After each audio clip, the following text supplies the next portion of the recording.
Just as you come into Moffat, you will find Moffat Museum. It's just across the road from St Andrew's Church, and it's a little minefield of information and history all about Moffat. It's wonderful. You definitely must come and have a view and have a look around. And it's free. It's open a couple short days in the week, Thursday, Friday, Saturday, but it's all run by volunteers and it's excellent. So Janet's going to give me a little look at some of the exhibitions that they've got on show here at the Moffat Museum.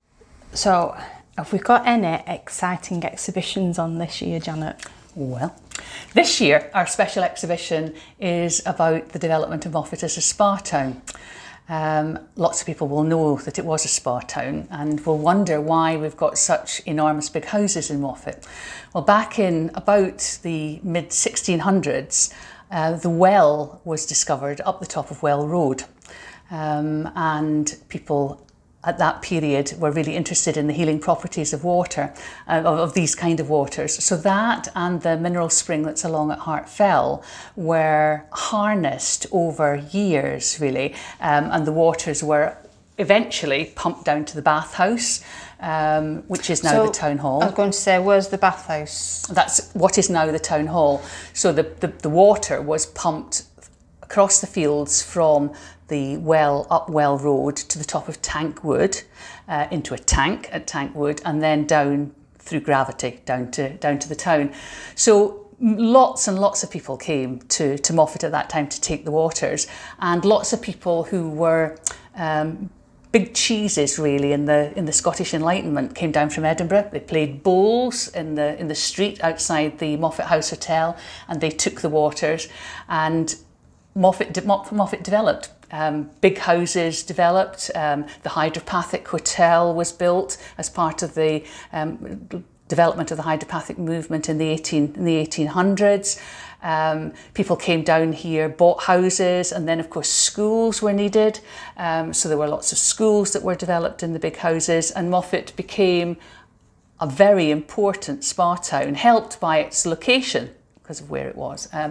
And then, of course, in the 1920s, early 1920s, the hydropathic hotel burnt down, and there is now no trace of it at all, which... Very sad, very sad. I mean, I've been up to the well at Well Road, and you can smell the water. Yeah, very sulphur. It is a very sulphury smell. I wouldn't like to go in it and actually taste it. I don't recommend that. But although it was drunk, and there are pictures here of a physician who took the lease at Archbank House, and he built what's called the long room at the well, and then there are pictures of that. So people would be brought up in a charabanc up from the town, right up to the top of Well Road to take the waters. How far is the well from town?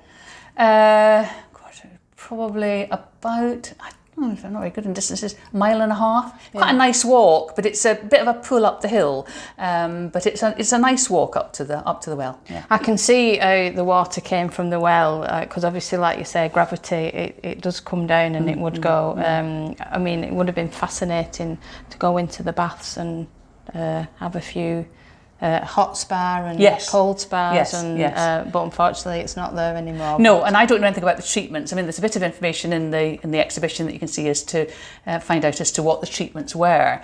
But I've got no knowledge of them really, and I don't want to try it either. So we're going to pop off to the Merlin's exhibition and have a little look round there. I want to know, is Merlin truth or fiction? Well, there's a wee story. That's a wee story. People will have to come to their own conclusions about that.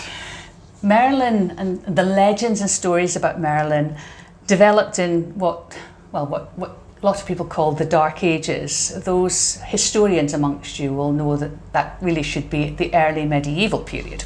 But we're talking about 500, 600 AD, so a long time ago. And there are no written records of that period. So there are lots of ideas. If you went to Cornwall, or you went to Wales, or you went to Brittany, they've all got their own legends about Arthur and Merlin. Here, the story here is not Merlin as the man who helped Arthur pull the sword from the stone.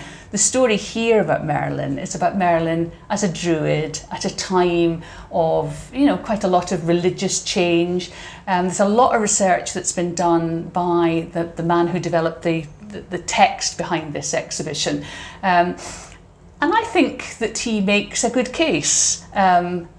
I think probably the people in Wales would make a good case as well, but he makes a good case for following through names and places. And I think you need to come along and have a look for it yourself and make your own mind up about Merlin in Moffat.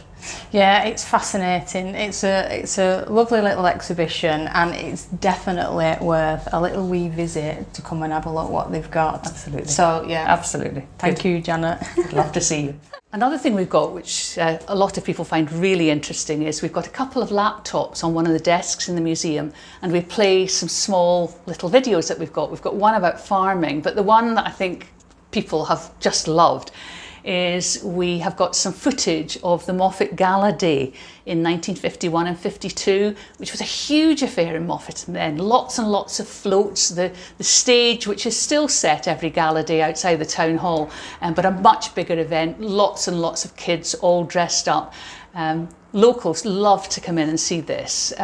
Those older locals will find people that they know, but it's just great. It's great fun seeing the costumes that people are wearing and just getting a real feel about what Moffat was like in the early 1950s. So that's another attraction to come into the museum. So that's our little tour of Moffat Museum, and a big thank you to Janet for showing me around. I'm now upstairs where there's other little exhibitions that you can all find out about Moffat, the education, the famous people, the spa, the farming town. It's definitely worth a visit. So if you're in Moffat, come to Moffat Museum. You'll love it.